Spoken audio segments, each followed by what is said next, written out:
interesting. I just wanted to share this in the note slide to you also. So, which is Gayatri, I hope this slide, this table is shared in the notes also. Look at the difference between plant-based proteins and animal-based proteins.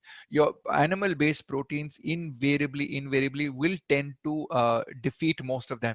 But if you look at something like whey protein, okay, in whey protein, histidine is 127. But in things like most of your plant-based, it's higher. Now you take leucine.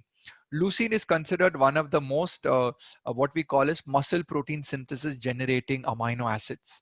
Okay, it acts on the mTOR gene. Now if you look at the values over here, look at whey is 168.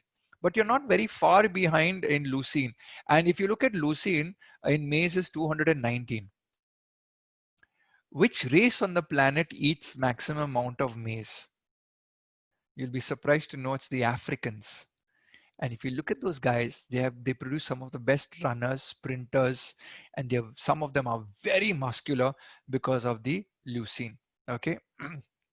So like this, if you look at the amino acid profile, you find that the whey protein is suitably more supreme, but if your client has a whey protein or a milk allergy or a dairy allergy, you're better off supplementing with a plant-based diet.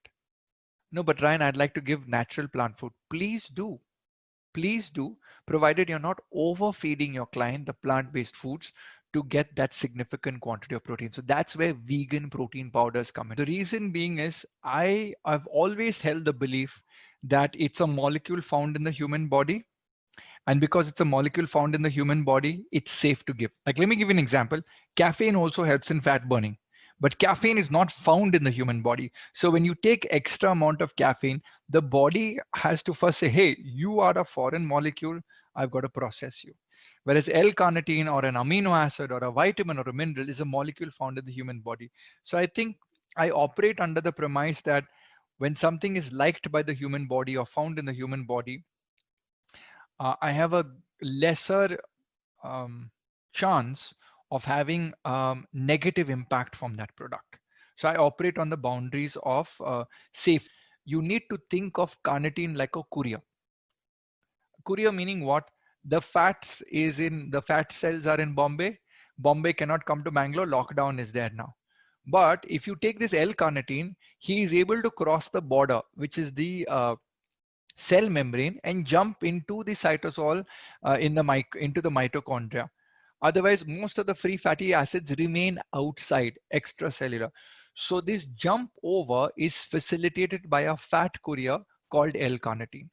So that is the reason I like this, because when my client starts working out, mitochondria starts increasing in volume over 3 to 6 months of exercise conditioning. So hang on, I'm Ryan Fernando. I started with 8 mitochondria per cell. Suddenly I'm doing intense workout and I've jumped up to 30 mitochondria per cell. Just giving you an example. But what am I burning? So my burning capacity has gone up with the mitochondria, but I need to burn fat. Where's the fat? Oh, it's outside the cell.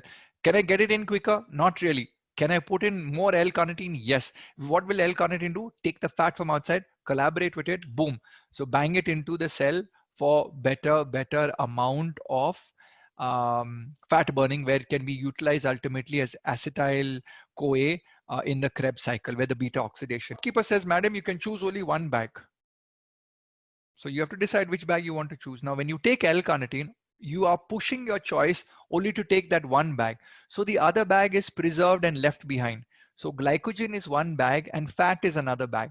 So when you use L-carnitine, you utilize an alternate source of energy. So when I do longevity in training, recovery in training, especially in sports like football, marathon cycling, but basically just endurance sports where people are going on for more than 35, 40 minutes and they're doing it day in and day out, I think L-carnitine really helps, and especially if you have a body fat percentage above 25%, it's really beneficial. I've also used L-carnitine in diabetics.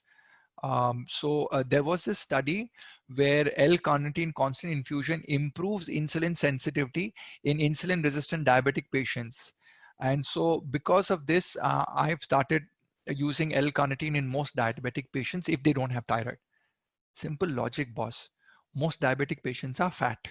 Most diabetic patients are told to exercise. Now, when you exercise, your intensity is not very high, so your heartbeat is low, so your maximum substrate utilization is fat, not carbohydrate. So when I put in L-carnitine, yes, I get the benefit of fat burning also, even if it's 10 grams of fat a day. That's there, number one. Number two, this basically works on improving insulin sensitivity. Plus, my client gets more energy. Okay, so L-carnitine also works at the brain level. So when you put all of this together, the feel-good factor comes out of L-carnitine. And